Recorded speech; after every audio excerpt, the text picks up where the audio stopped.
certainement entrer dans le bureau, il nous a habitués à cet exercice, il va entrer dans son bureau. Un moment, le temps que les juges viennent entrer dans la salle pour les débuts de la cérémonie, oui, la petite équipe du protocole est rangée et salue le président de la République qui va entrer. Et Et on comme reconnaît justement le premier président de la Cour de cassation ainsi que le procureur général près cette juridiction. Ce sont les deux qui ont fait partie du comité restreint d'accueil. Et regardez, ils vont rejoindre les autres membres du bureau pour la photo de famille, comme vous l'avez dit, cette photo qui va symboliser justement les hauts magistrats qui sont là près cette cour. Ce sera la photo qu'on retiendra pour cette rentrée judiciaire de la Cour de cassation pour l'année 2025-2026. C'est après ces moments purement protocolaires, comme vous l'avez dit, l'ensemble de hauts magistrats vont rentrer rejoindre les autres parce qu'ils feront leur entrée pour, n'oublions pas, il s'agit d'une audience solennelle qui a son rituel habituel parce que le greffier devra sonner l'alerte, voilà, tout le haut. de pouvoir mettre leur téléphone. Donc, le président était avec les magistrats, comme on vous a dit, il y a les parquets et puis il y a les juges. Là, il est maintenant avec les parquets, les avocats généraux, disons le procureur général, les avocats généraux et tous ceux du parquet. Ils ont pris une photo, ça se passe comme ça. On n'a pas le président tous les ans et à tout moment. On profite de ces instants pour prendre ces photos qui restent pour cette année entière, cette année judiciaire, qui commence aujourd'hui, bien entendu, après cette audience solennelle. Et les chefs d'État qui prennent ces quartiers dans ces bureaux ici à l'Assemblée, disons dans ces bâtiments qui abritent les deux chambres du Parlement, les chefs d'État à ces bureaux, et c'est là qu'il s'est dirigé justement le temps pour lui de le dérouler, l'ordre de prise de parole, mais nous précisons ici qu'à l'occasion de cette rencontre, le président de la République, chef de l'État et magistrat suprême, ne s'exprimera pas. Il va assister à cette audience solennelle qui respecte les normes en la matière, comme on l'a dit. Tout le haut magistrat vont rentrer, comme ils ont l'habitude de le faire, à l'appel du greffier. Ils vont entrer ensemble et c'est alors que le président de la République, lui, viendra s'asseoir pour suivre le déroulement de cette rentrée judiciaire 2025-2026. Mais le moment fort, c'est cette série d'allocutions, nous l'avons dit, ce sont des leçons publiques, de réflexion collective sur la question du droit. Nous suivrons On rappelle à nos téléspectateurs que ceux qui sont sur vos écrans en ce moment sont des avocats généraux du parquet qui ont pris la photo tout à l'heure avec le président de la République. Ceux-ci sont les juges, ceux qui sont du siège. Ils vont en ce moment précis prendre place, mais pour que l'audience ne commence, il va y avoir ce rituel, la cloche qui va sonner pour appeler la cour pour que l'audience, justement, ne commence. Si cela n'est pas fait, donc ce n'est pas une audience, alors que c'est une audience solennelle et publique de la rentrée judiciaire, il faudrait qu'elle se conforme, comme Giscard vous l'a dit tout à l'heure, au rite et euh, au rythme des audiences, bien entendu. Et Donc, vous allez le remarquer justement dans l'ordre de prise de parole, à un moment donné, lorsque la séance qui est animée par un préposé du protocole d'État, il laissera la parole à la juridiction pour que les choses se passent telles que prévues par la loi. Donc la modération passera du protocole d'État à la juridiction, c'est-à-dire à la Cour de cassation, au greffier, qui va appeler la Cour à haute et intelligible voix, la Cour, et c'est alors qu'on va faire leur entrée et commencer cette audience solennelle qui sera ponctuée par une série d'allocutions. La plus attendue est la mercuriale, cette réflexion collective, cette leçon magistrale sur un thème bien précis et choisi par la personne qui est la présente.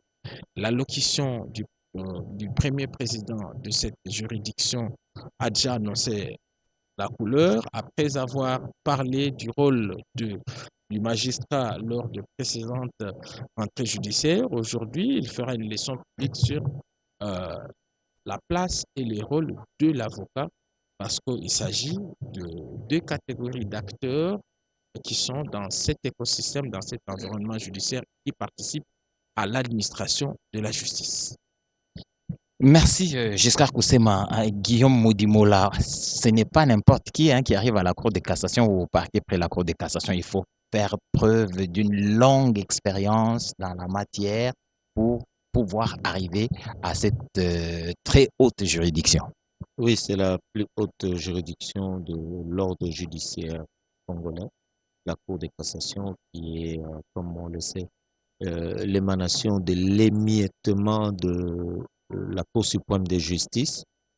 Et la Cour de cassation, c'est la plus haute juridiction. Pour y arriver, il faut déjà faire carrière et une bonne carrière. Il faut avoir été très bien coté, avoir rendu des dizaines et des dizaines de jugements au niveau de tribunal de paix, tribunal de grande instance ou des arrêts au niveau de la cour d'appel. Et là, on continue. Avec les arrêts, il faut avoir été d'une probité morale. C'est comme ça qu'on les appelle les hauts magistrats. Ils ne sont pas habillés comme les autres pour cause. Voilà, donc il faut avoir fait preuve d'une très longue carrière. C'est pourquoi dans leur nomination, il y a toujours leur numéro matricule à côté, les années d'admission ou les années d'engagement dans la magistrature, et différentes fonctions qu'ils ont assumées au cours de leur carrière pour enfin prétendre arriver à ce niveau de responsabilité de la justice congolaise. Il est connu, il est des notoriétés publiques et la justice élève une nation. Ce sont eux qui ont une part importante dans ce relèvement de la justice congolaise. Il faudrait y travailler, même si l'on sait qu'il y a le Conseil supérieur de la magistrature qui gère en fait tous les magistrats de la République démocratique du Congo. Mais eux, pour l'ordre judiciaire, ils ont la responsabilité par les différentes inspections qui doivent être menées régulièrement dans les différents tribunaux, aux écoutes, aux appels, pour essayer de corriger les erreurs qui sont commises, redresser et punir au besoin les magistrats qui se compromettent dans les affaires qu'ils ont à juger ou à mener. C'est donc une lourde responsabilité. Et le président de la République, Félix-Antoine Tshisekedi Tshilombo, n'a de cesse de dire que la justice est le socle de l'État de droit. Voilà pourquoi, par sa présence, il vient justement donner corps et âme à cette réforme de la justice. La justice qui administre, permettez la technologie, la justice en son nom. Et lui, en tant que magistrat suprême, donc, il sera là, de moment à l'autre, pour assister à cette audience solennelle et surtout auditionner cette commission magistrale sur le rôle des avocats. Et déjà, nous voulons prévenir nos téléspectateurs et même auditeurs qui nous suivent à travers la RTNC Radio, comme ce fut le cas l'année dernière avec le magistrat. Aujourd'hui, c'est au tour des avocats également. Je pense qu'on va assister à des pics, à des véritables leçons. En fait, c'est un rappel à la responsabilité sociale de ces acteurs non moins importants dans le processus de l'administration de la justice congolaise. Les décors étant ainsi prêts, d'un moment à l'autre, le président de la République va créer ici c'est théâtre pour cette judiciaire et assister à une série d'auditions. Voilà donc, Giscard Koussema, on rappelle que sur le plan de la Constitution, où se prévoit la Constitution de la République, les jugements et arrêts sont rendus au nom du peuple de la République démocratique du Congo, mais sont exécutés au nom du président de la République. Comme magistrat suprême, le président s'est fait le devoir chaque fois qu'il y a rentrée judiciaire, il arrive sans qu'il n'ait prévu qu'il prenne la parole, mais sa présence est un symbole criant de son attachement à l'amélioration de la justice en République démocratique du Congo. À chaque fois qu'il en a l'occasion, il s'en plaint, mais il a confiance en ceux qui dirigent la justice. Et je crois que d'un moment à l'autre, le président va faire son entrée, mais j'étais en train de dire que la présence du président de la République en pareille circonstance témoigne de sa volonté d'améliorer les choses. Il faudrait que la justice soit effectivement cette justice qui élève la nation congolaise, c'est dire le droit quand il faut le dire et donner au peuple congolais la confiance qu'il faut en cette justice pour essayer de redresser la société. La société congolaise est malade, il ne faudrait pas que la justice soit autant malade que la société, sinon il n'y aura personne pour guérir ces différents maux qui rongent la société congolaise. On appelle à la responsabilité. Le président de la République. Le président de la République, Félix Antoine Tshisekedi, va faire son entrée dans cette salle du Palais du Peuple, la salle de congrès comme on l'appelle.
Hymne national.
Nous vous prions de vous asseoir.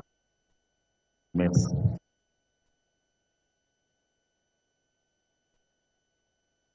Excellences, Monsieur le Président de la République, magistrat suprême, avec l'expression de nos hommages les plus déférents.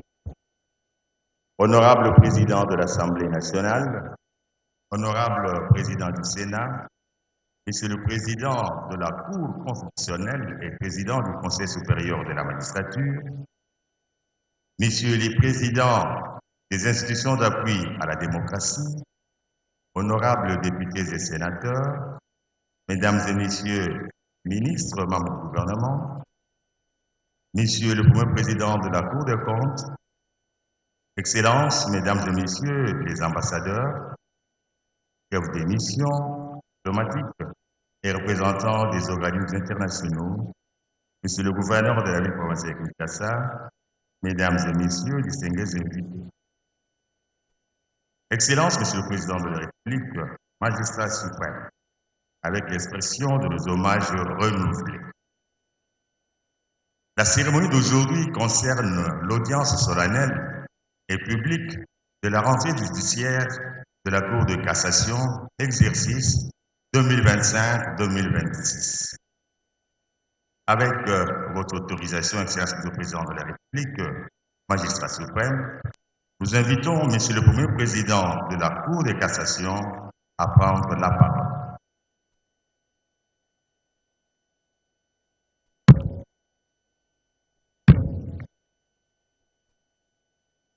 Audience solennelle de cassation en chambre foraine est ouverte. Monsieur le greffier en chef, veuillez procéder à l'appel du rôle.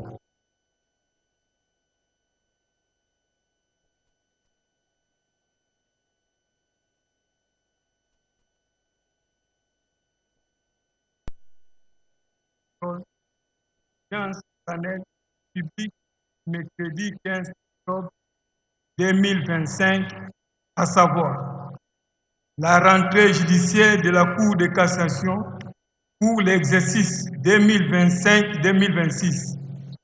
Cette audience va s'articuler autour des points ci-après. 1. Allocution de M. le bâtonnier national. 2. Matériel de M. le procureur général près la Cour de cassation. 3. Discours de M. le premier président de la Cour de cassation. L'audience est présidée par M.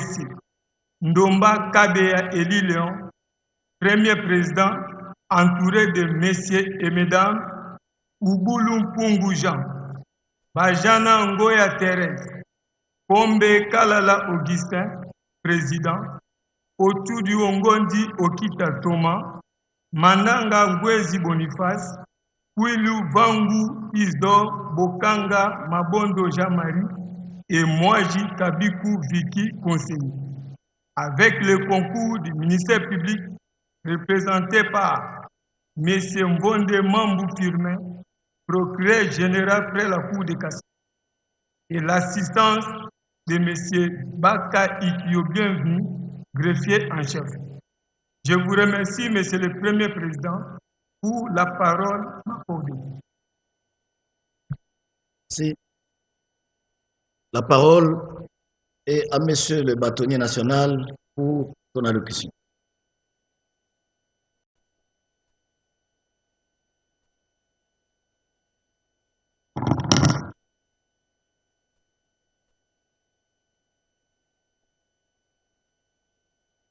Excellence, Monsieur le Président de la République, chef de l'État et magistrat suprême, avec l'expression de mes hommages le plus déférents. Honorable Président de l'Assemblée nationale, Honorable Président du Sénat, Monsieur le Président de la Cour constitutionnelle et Président du Conseil supérieur de la magistrature, Honorables députés sénateurs, Mesdames et Messieurs les membres du gouvernement, Madame et Messieurs les membres du bureau du Conseil supérieur de la magistrature, Mesdames et Messieurs les magistrats, Mesdames et Messieurs les avocats, mes chers et honorés confrères, Mesdames et Messieurs, en vos qualités et titres respectifs. À cette rentrée judiciaire de la Cour de cassation, j'ai l'honneur d'aborder un thème qui peut paraître ramé à contre-courant, sans pour autant être une nouveauté. Et si la procédure spéciale de prise à partie de magistrats était supprimée en droit judiciaire congolais? Le tribun martiniquais Aimé Césaire n'a pas manqué d'occasion de dire que le crayon des dieux lui-même n'est pas sans gomme. Si tel serait le cas, le temps n'est-il pas venu de supprimer la procédure de prise à partie, nonobstant le fait qu'il n'est pas rare de rencontrer un auteur qui exprime légitimement son souhait de la maintenir. Tout en respectant une telle opinion, je fais observer que la présente réflexion ne vise pas la suppression de la faute du magistrat dans l'exercice de ses fonctions. Elle vise plutôt à ne rendre responsable que le seul État congolais pour tout préjudice causé par la faute du magistrat dans l'exercice de ses fonctions et à faire remplacer la prise à partie par une autre action qui soit celle-là directement dirigée contre l'État afin d'engager sa seule et unique responsabilité. Il importe de rappeler que la prise à partie est essentiellement une demande de dommages et intérêts au titre de réparation du préjudice causé aux justiciables par des magistrats, du chef de certaines fautes définies par la loi et qui a pour effet de faire condamner le magistrat coupable à des dommages et intérêts, éventuellement de faire annuler les arrêts ou jugements, ordonnances, procès-verbaux ou autres actes attaqués. Devons-nous, dans notre pays, continuer à maintenir deux mécanismes principaux de sanction des magistrats, à savoir, d'une part, la procédure disciplinaire et d'autre part, la procédure judiciaire de prise à partie. Le professeur Antoine Rubens rappelle qu'avant que cette procédure de prise à partie ne soit connue en droit congolais, l'action en réparation d'un acte fautif commis par un organe de la puissance publique pouvait être directement dirigée contre la personne publique s'il s'agissait d'une faute de service ou contre la personne de l'agent sans que la responsabilité de la personne publique ne puisse être retenue s'il s'agissait d'un acte détachable de la fonction publique. Ainsi, quelques raisons peuvent valablement justifier la suppression de la procédure de prise à partie. Première raison, la faute du magistrat qui est rattachable au service public de la justice devrait entraîner la responsabilité directe de l'État congolais. En effet, comment concevoir et admettre une faute personnelle du magistrat qui ne soit pas professionnel lorsque celui-ci pose des actes qui relèvent de ses fonctions et qui sont des actes de service public, mais mal accomplis par ce dernier? Ne s'agit-il pas d'une faute du magistrat en raison du dysfonctionnement du service public de la justice? Il importe de relever que c'est l'État lui-même, puissance publique par excellence, qui, par le biais de ses cours et tribunaux, distribue la justice à ceux qui en ont besoin, surtout qu'au terme de l'article 149 de la Constitution, la justice est rendue sur l'ensemble du territoire national au nom du peuple. Autant les arrêts et les jugements ainsi que les ordonnances des cours et tribunaux sont exécutés au nom du président de la République. Il devient dès lors difficile de dissocier les cours et tribunaux ainsi que les animateurs, que sont les magistrats, de l'État lui-même. La justice qui est rendue étant justement celle de l'État et non celle des magistrats pris individuellement. Le pouvoir exercé par ces derniers étant un pouvoir étatique. L'État congolais peut-il encore manifester sa solidarité des responsabilités avec les magistrats, sinon qu'avec lui-même, lui qui est le véritable distributeur de sa propre justice? Il doit donc en être seul responsable, le magistrat ne demeurant que son bras séculier pour rendre justice, et que donc un simple organe du même corps et qui ne peut être séparé de celui-ci. Code non, et par simple métaphore, Si l'État serait lui-même le bras, ses magistrats seraient alors ses doigts. Et les deux appartenant à un même organe, de sorte que le bras ne peut pas se plaindre du tort causé par ses propres doigts. Dans ces conditions, l'État devrait seul assumer sa responsabilité. Lui qui a la charge de recruter les magistrats, de les former, de les conscientiser, de les moraliser et de les rémunérer. Que l'État agisse d'autorité ou par convention, qu'il agisse par les personnes désignées par la loi ou par leurs délégués, il ne peut agir qu'en tant que personne publique et pour le bien commun. La faute de service de la personne physique par laquelle il agit, engageant sa responsabilité directe. Il serait donc indiqué de recommander au législateur congolais l'adoption d'une loi consacrant la responsabilité de l'État pour fonctionnement défectueux du service de la justice. Deuxième raison, la prise à partie s'avère être un véritable handicap. Une procédure d'obstruction aux décisions judiciaires rendues par la Cour commune de justice et d'arbitrage, la CCJA, en sigle, voire même une voie détournée aux fins de faire annuler les décisions judiciaires et autres actes des magistrats, alors que la prise à partie avait été instituée non comme une voie de recours, mais plutôt comme une procédure spéciale que la doctrine a tendance à présenter, malheureusement, parmi les voies de recours extraordinaires. En effet, un arrêt met fin définitivement à un litige dont le recours en cassation est rejeté par la CCJA. La partie qui en est bénéficiaire croit que le procès est terminé. Malheureusement, la partie gagnante voit par la suite la même décision judiciaire contre laquelle le recours en cassation a été rejeté par la CCJA être annulé par un arrêt rendu sur prise à partie par la Cour de cassation de notre pays, État partie.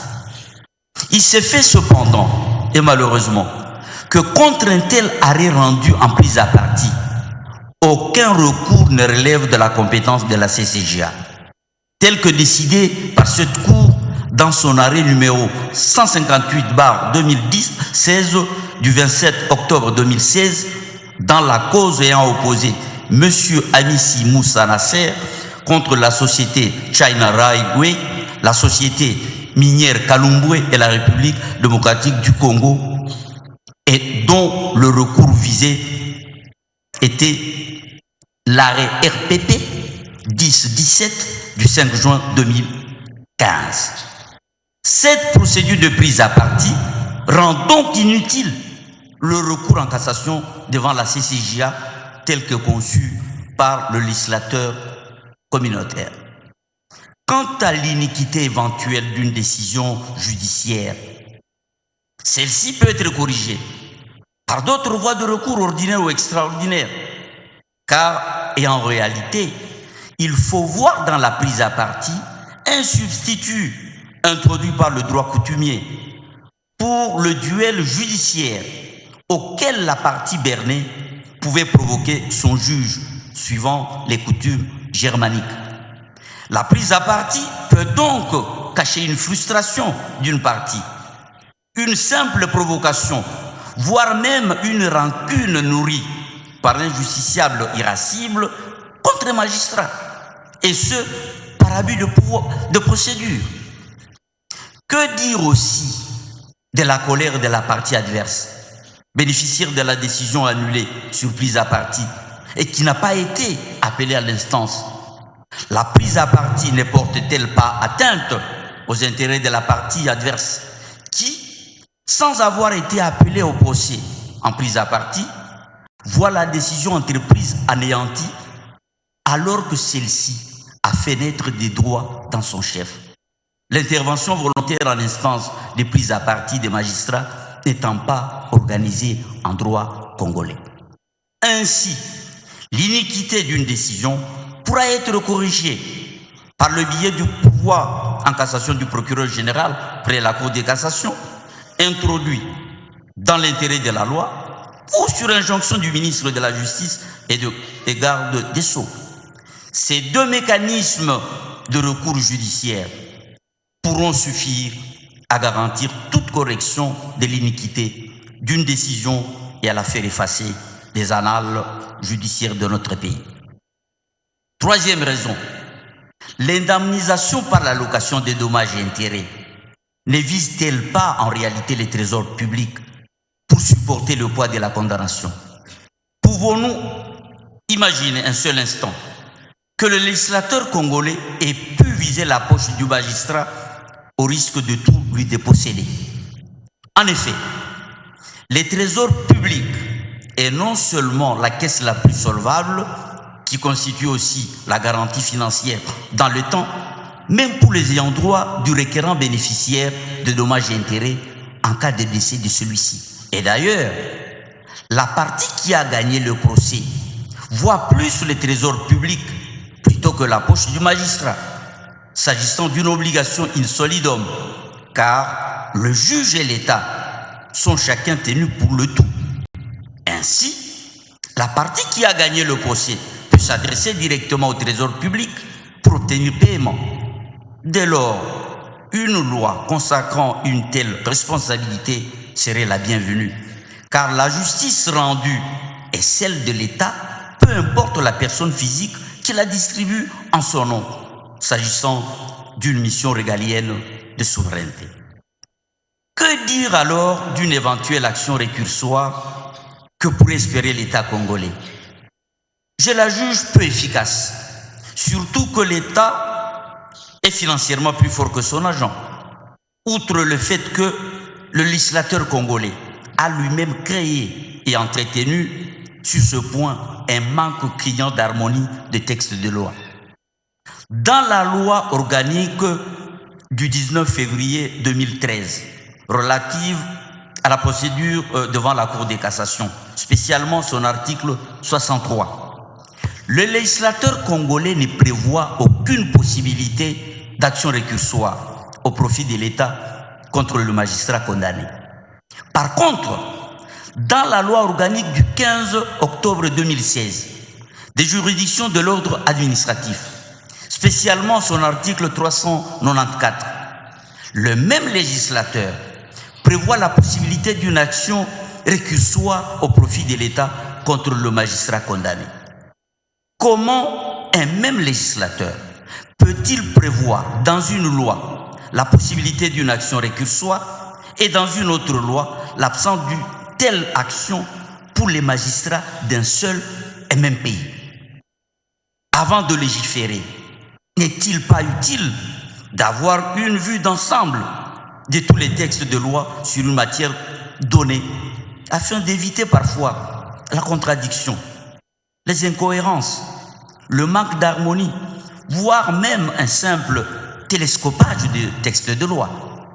Dans ces conditions, mieux vaut supprimer ce genre de procédure afin d'éviter de consacrer inutilement une injustice. Quatrième et dernière raison. Le seul régime qui convient le mieux aux magistrats est le régime disciplinaire. En effet, tout manquement par un magistrat au devoir de son État, à l'honneur ou à la dignité de ses fonctions constitue une faute disciplinaire. Le Conseil supérieur de la magistrature est la juridiction disciplinaire des magistrats et que le pouvoir disciplinaire est exercé par la Chambre nationale et les chambres provinciales de discipline. Le blâme, la retenue du traitement et la suspension sont prononcés par le Conseil supérieur de la magistrature et la révocation par le président de la République sur proposition du Conseil supérieur de la magistrature. Ce régime disciplinaire est en parfaite harmonie avec le code de conduite de l'agent public porté par le décret-loi numéro 017/2002 du 3 octobre 2002 qui ne privilégie que la seule voie d'action disciplinaire pour tous les agents publics, y compris les magistrats. La prise à partie devient donc anachronique dans la mesure où le code de conduite de l'agent public, qui a pour finalité la moralisation de la gestion de la chose publique, ne retient que la seule sanction disciplinaire pour tout agent public qui enfreint ses devoirs professionnels conformément aux dispositions des statuts auxquels il est soumis. Dans ces conditions, le souci d'un traitement équitable de tous les agents publics par rapport à la seule action disciplinaire devrait donc prévaloir. Ainsi, je suis d'avis qu'il suffira à l'État congolais, pour garantir la bonne moralité de ceux qui sont appelés à dire le droit, de penser notamment à installer une école de la magistrature qui soit fonctionnelle en vue de véhiculer les obligations déontologiques au nombre desquelles le sens de l'honneur, de la dignité et de l'impartialité, au lieu de sombrer dans des séminaires et des ateliers interminables et épuisants de renforcement des capacités. En conclusion, le monde moderne du XXe siècle, qui est le nôtre, nous pousse à envisager une véritable révolution en adaptant la science juridique aux réalités nouvelles, car souvent le droit demeure rigide et les législateurs évitent de passer par rapport aux mutations que connaît notre société. Mutations qui appellent sans cesse des modifications dans la législation pour que le droit continue à s'adapter aux transformations multiples qui affectent tous les domaines de la vie de la nation. Il faut donc aux législateurs congolais plus d'audace afin d'aller plus loin en modernisant la règle de droit, voire dans une mission presque pastorale en adaptant la règle de droit aux besoins sociaux de notre pays. En tout état de cause, n'oublions jamais que selon la Sainte Bible, dans Romains 13, 4, 6, version Louis II de 1910, le magistrat est aussi un serviteur et un ministre des dieux. En ces deux qualités, il peut valablement mériter non seulement la protection divine, mais également celle du législateur congolais par la suppression de la procédure des prises à partie dans les buts de garantir un subtil équilibre entre la protection à concéder aux plaideurs contre la prévarication de magistrats et la protection à accorder à ces derniers contre la passion et le ressentiment des plaideurs. Par ces considérations, je plaide pour la suppression de la procédure spéciale de prise à partie en droit judiciaire congolais, ainsi que pour la reprise des travaux par votre cour. Je dis et je vous remercie. Merci, Monsieur le bâtonnier national, pour votre allocution qui donne matière à réflexion. Et la parole est présentement accordée à Monsieur le procureur général près la Cour de cassation pour sa mercuriale.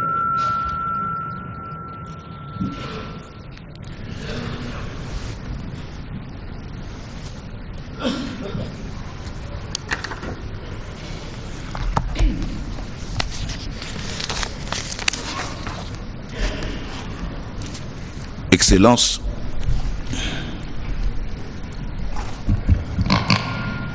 Excellence, Monsieur le Président de la République, chef de l'État, magistrat suprême, avec l'expression de mes hommages les plus déférents, permettez-moi de saluer votre présence qui, à cette cérémonie, en dépit de vos lourdes charges, surtout en cette période, notre pays fait face à de nombreux défis de divers ordres sécuritaires, socio-économiques. Votre présence, disais-je, est pour nous une marque d'estime qui nous honore et nous incite à accomplir davantage avec fidélité, loyauté et détermination les hautes fonctions nous confient. Elle traduit naturellement votre attachement aux valeurs républicaines que seule la justice, alors la vraie justice, est tenue de protéger en les entourant de toute probité. Excellence, cette rentrée se tient à un moment particulier qui coïncide avec le souvenir que nous avons encore du décès d'un haut magistrat à la personne du procureur général honoraire et émérite, mon prédécesseur à ses fonctions, j'ai cité Victor Mumba Mukomo, qui a fait de toute la durée de sa carrière un véritable apostolat pour le triomphe de la justice. C'est aussi pour nous un agréable devoir que nous nous imposons au nom de tous les magistrats du ministère public, au nom de tous les agents de l'ordre judiciaire du parquet, ainsi qu'au nôtre propre, de vous prier, Excellence, Monsieur le Président de la République, de bien vouloir recevoir l'expression de nos sentiments patriotiques et de profonde gratitude. Vous n'avez cessé de le dire en des termes clairs que l'indépendance de la magistrature n'était pas négociable. Oui, la justice indépendante à laquelle vous tenez, c'est la liberté, certes, de dire le vrai droit, mais c'est surtout, pensons-nous, le choix de la responsabilité. Parce que nous avons choisi d'exercer cette profession, nous devons l'exercer en toute responsabilité. C'est ici pour nous l'occasion de réaffirmer notre engagement à soutenir vos efforts visant l'édification d'un État de droit.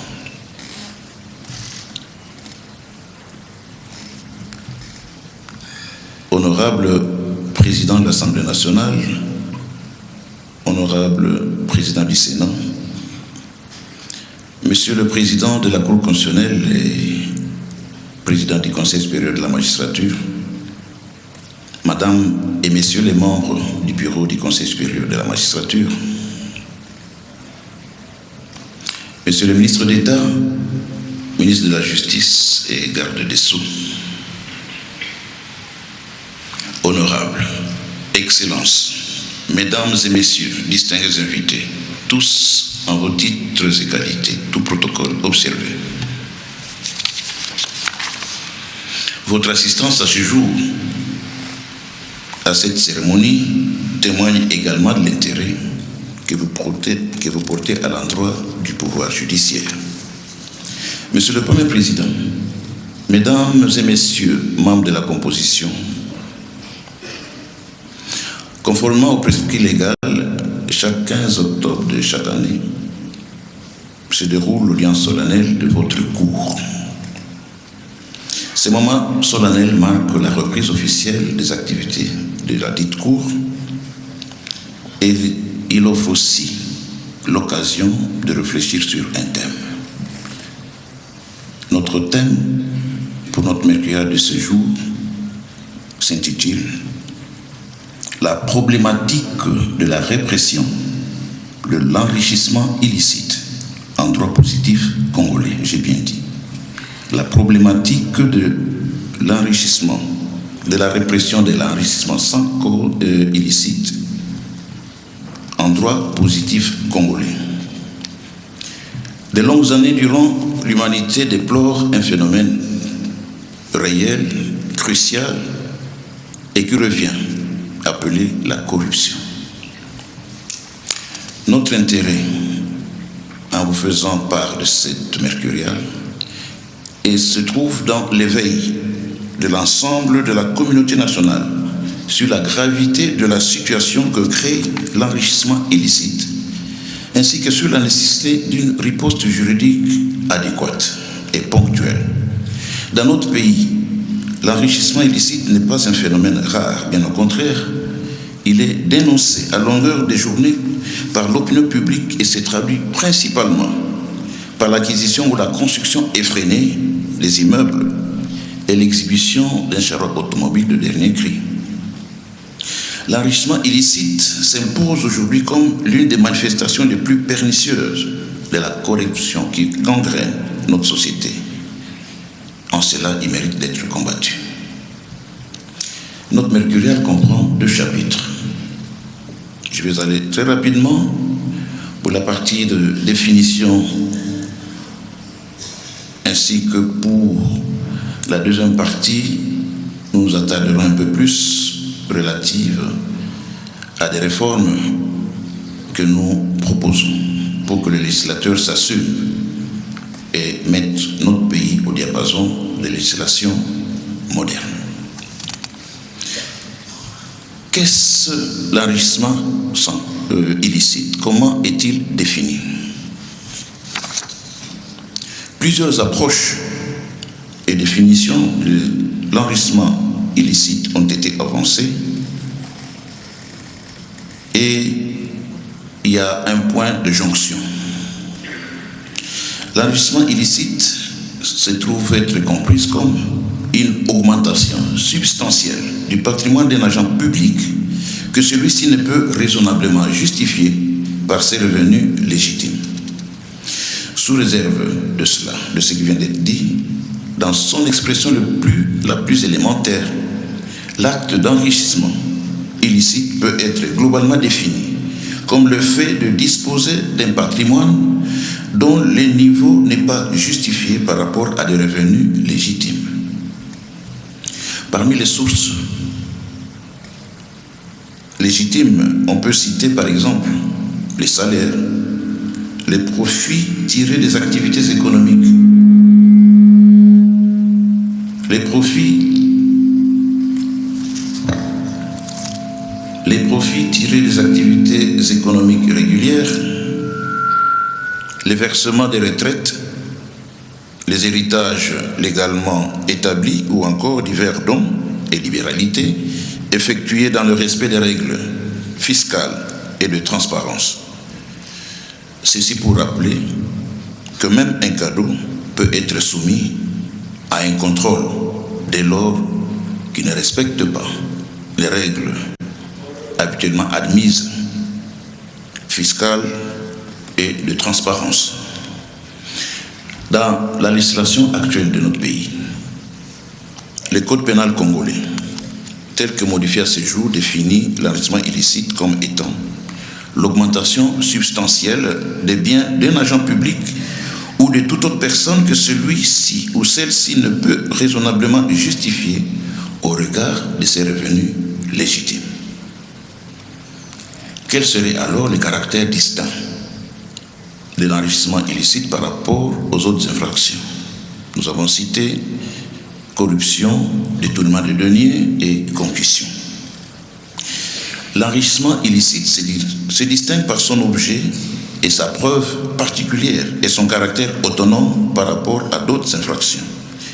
Il repose sur l'accroissement injustifié du patrimoine d'un agent public ou privé que celui-ci ne peut expliquer par ses revenus légitimes, tandis que pour les autres infractions telles que la corruption, le détournement des deniers, ainsi que la concussion, les fondements reposent sur un acte matériel précis. Posons-nous alors la question de savoir d'où l'enrichissement illicite tire ses origines. L'enrichissement illicite tire ses origines tant des sources internes que des sources internationales. Parlant des sources internationales, au niveau mondial, il existe la Convention des Nations Unies contre la corruption, la Convention de l'Union africaine sur la prévention et la lutte contre la corruption. Cette convention a été adoptée à Maputo en 2003 et a été ratifiée par notre pays la même année, en date du 8 juillet. Il y a aussi le protocole de la SADC contre la corruption ainsi que la convention de la CEAC, la Communauté des États de l'Afrique centrale, sur la prévention et la lutte contre la corruption. C'est dire que ce soit à l'interne ou sur le plan international, beaucoup de pays réfléchissent, le nôtre y compris, sur le moyen de définir comme il se doit l'enrichissement illicite et surtout sur la répression que mérite ce fléau. Sur le plan interne, il y a la Constitution, il y a le Code pénal, il y a les lois et les règlements, mais tout cela nous amène à ce constat seul: les insuffisances de la répression en droit congolais. En effet, vous aurez constaté qu'il n'existe pas présentement dans les droits congolais une infraction autonome dénommée enrichissement illicite. L'enrichissement illicite est plutôt cité comme un fait constitutif de l'infraction de corruption. Mais l'infraction de corruption, pour qu'elle soit établie, demande le constat d'un élément matériel précis. Voilà pourquoi notre réflexion, parce qu'il faut aller creuser dans la plaie. Il faut aller plus loin, creuser la racine, parce qu'on veut guérir une plaie. Il ne faut pas se contenter de soigner la surface, mais il faut aller à l'intérieur. Et cet intérieur, c'est l'enrichissement illicite, qui est une preuve de manifestation, soit d'un détournement de deniers publics, soit de la corruption, soit de la concussion. Et c'est là où nous allons livrer au législateur certaines pistes pouvant lui permettre de légiférer en toute objectivité et de manière impersonnelle. Il est dès lors à se dire, parce qu'il faut aller creuser à la source, que l'éradication de ces fléaux d'enrichissement illicite mérite un dispositif répressif assez costaud. Alors, quelle est la nécessité de renforcer justement les dispositifs répressifs contre l'enrichissement illicite? Pour le renforcer, il est opportun d'ériger l'enrichissement illicite en infraction autonome, ce qui implique une réforme du droit pénal congolais.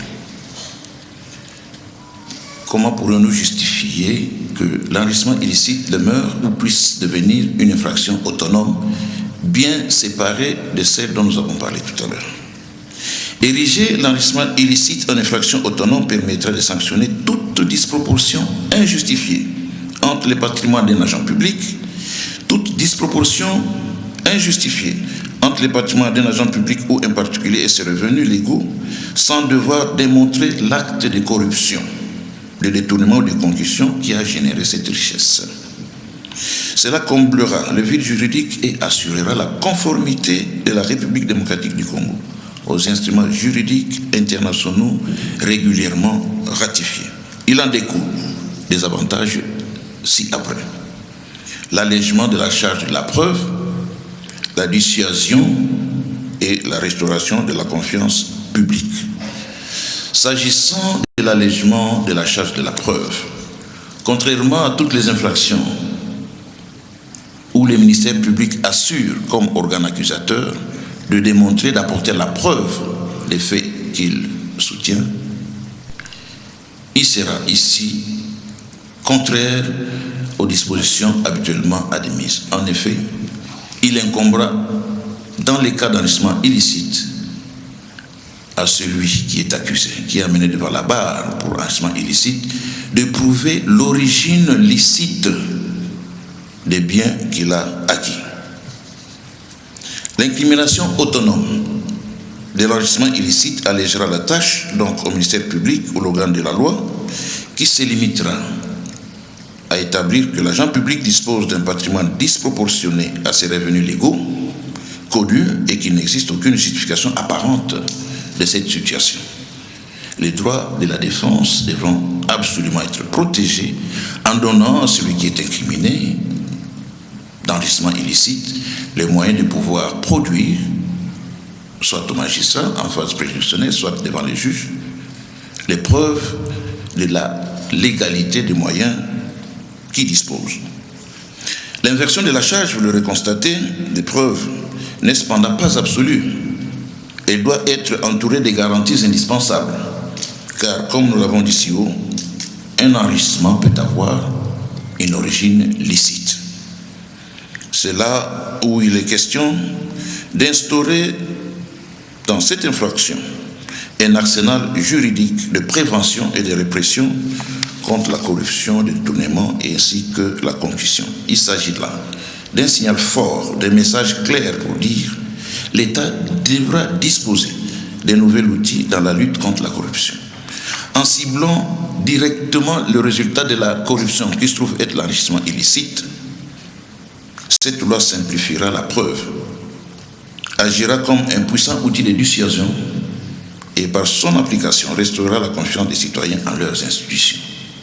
l'existence d'une loi contre l'enrichissement illicite et son application devra aider à regagner la confiance et à renforcer les sentiments d'une justice équitable.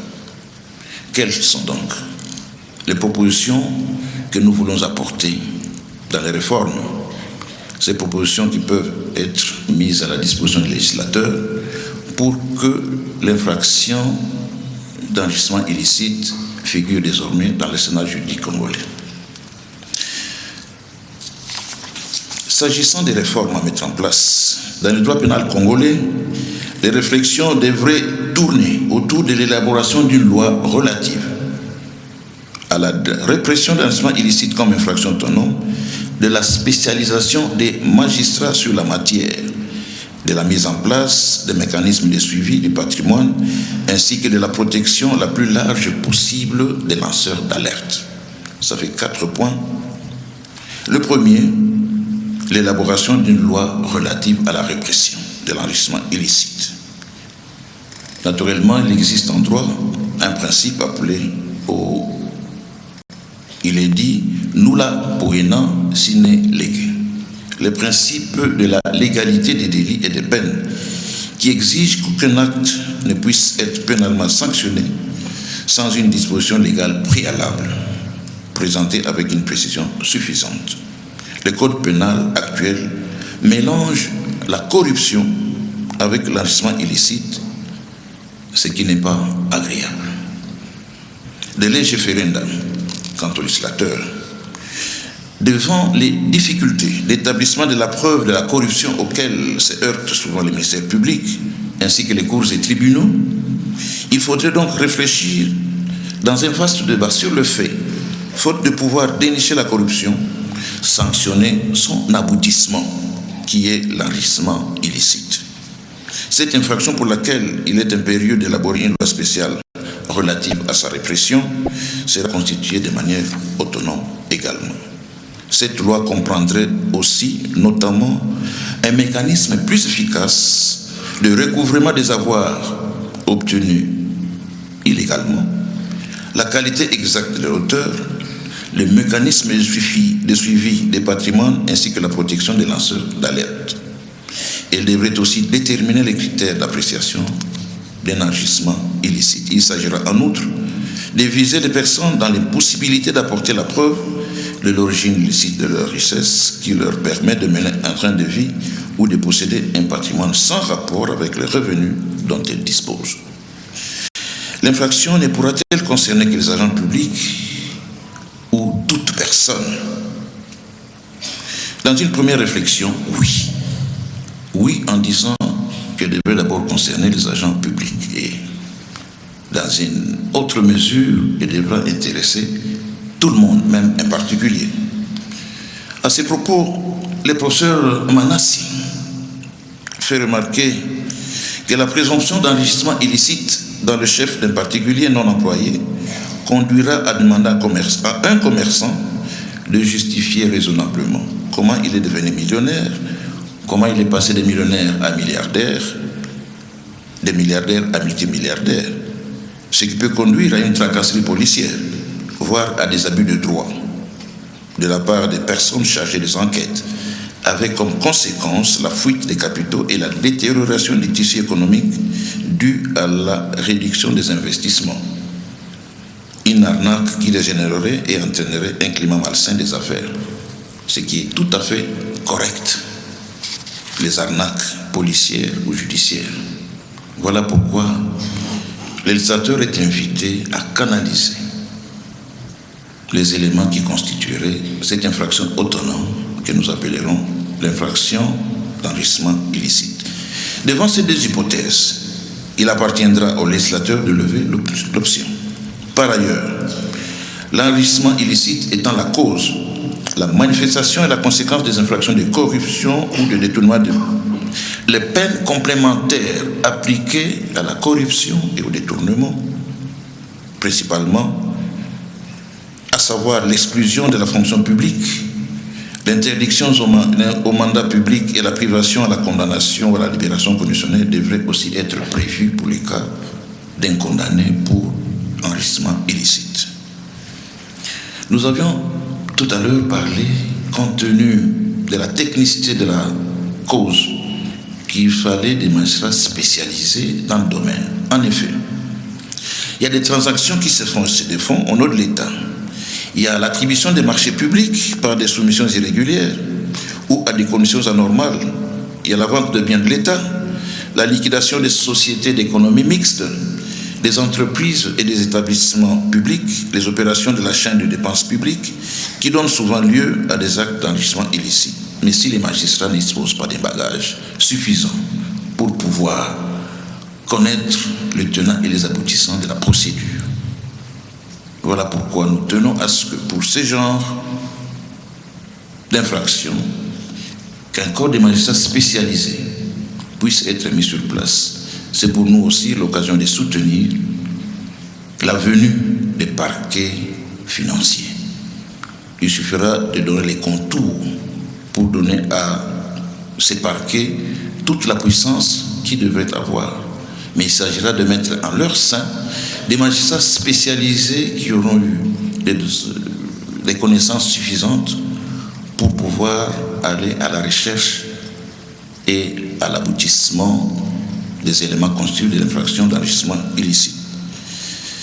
C'est ainsi que Maître Mbaye rappelle que l'enrichissement illicite étant par essence un délit financier, le droit pénal ne peut le traiter en ignorant les règles de la finance, de la fiscalité, de la fiducie, de la comptabilité, des techniques bancaires, car l'appréciation de cette infraction requiert, de la part des praticiens du droit, des connaissances solides dans les matières de droit précitées, évidemment aussi l'assistance des professionnels dans les autres matières détachées du droit pur.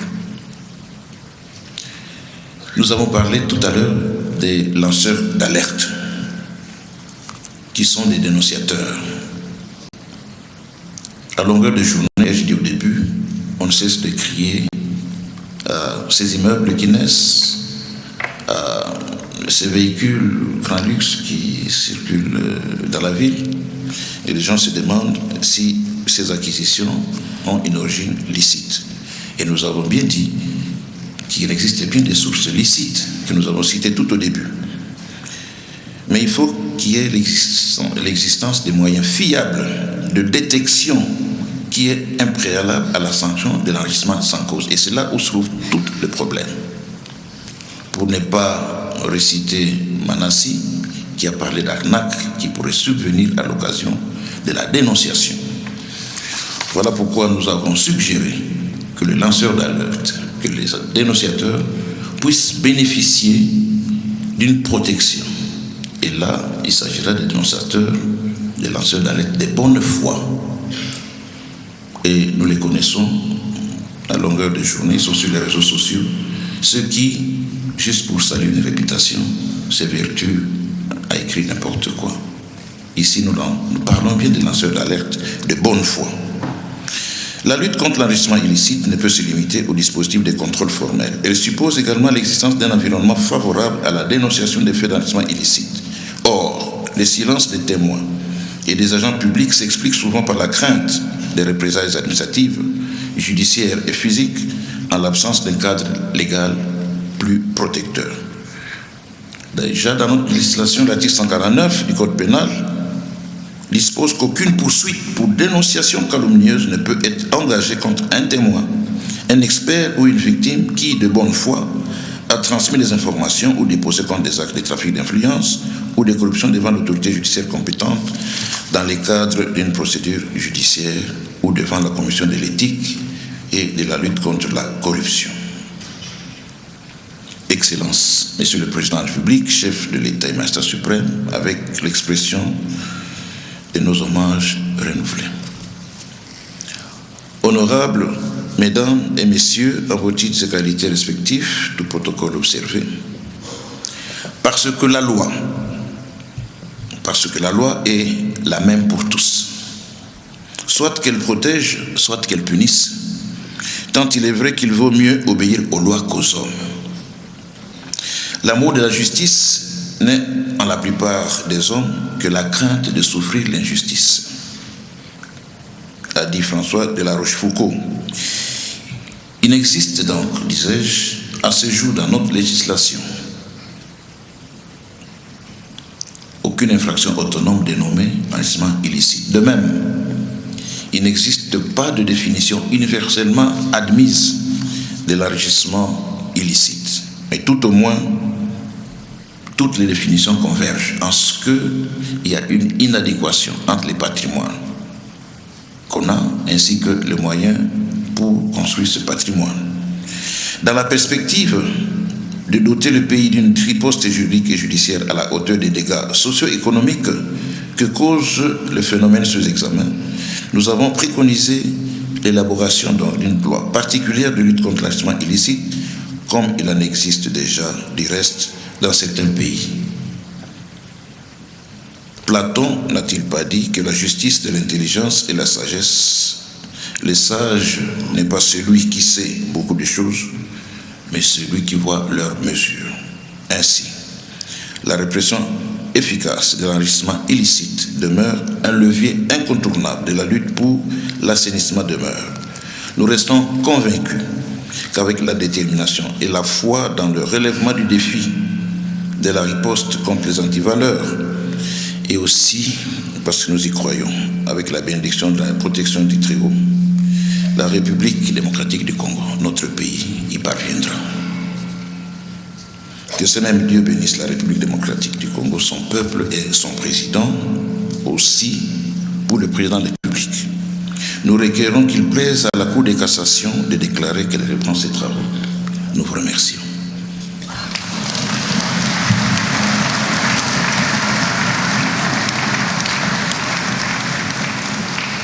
Merci, Monsieur le procureur général, pour votre mercurial. Et c'est le tour du Premier président de prendre la parole pour son discours. Excellence, Monsieur le Président de la République, chef de l'État et magistrat suprême, avec l'expression de mes hommages les plus déférents.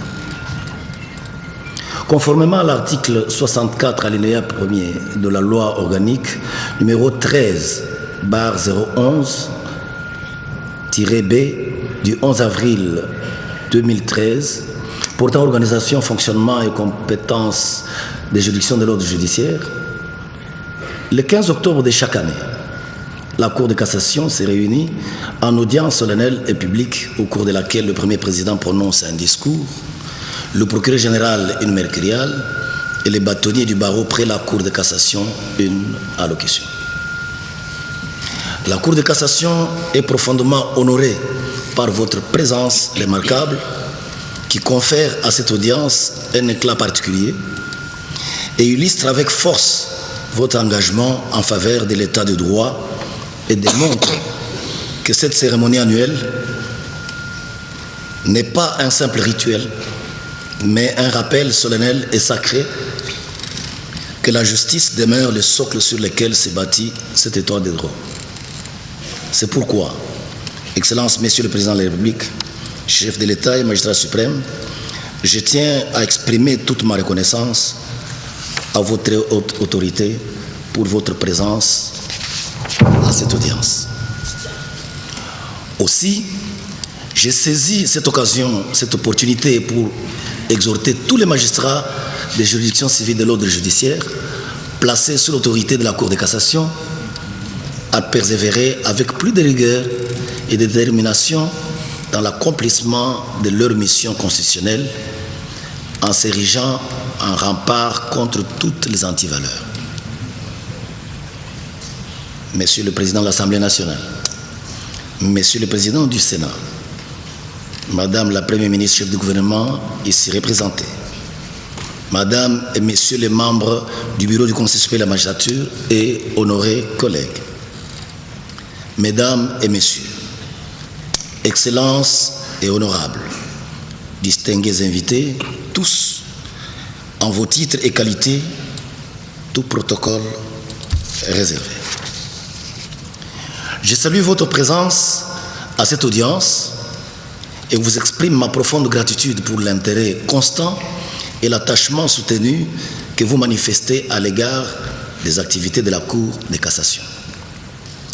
Je salue particulièrement la présence nombreuse des avocats à cette audience, malgré la longue nuit électorale qu'ils ont passée dans les deux barreaux de la ville-province de Kinshasa.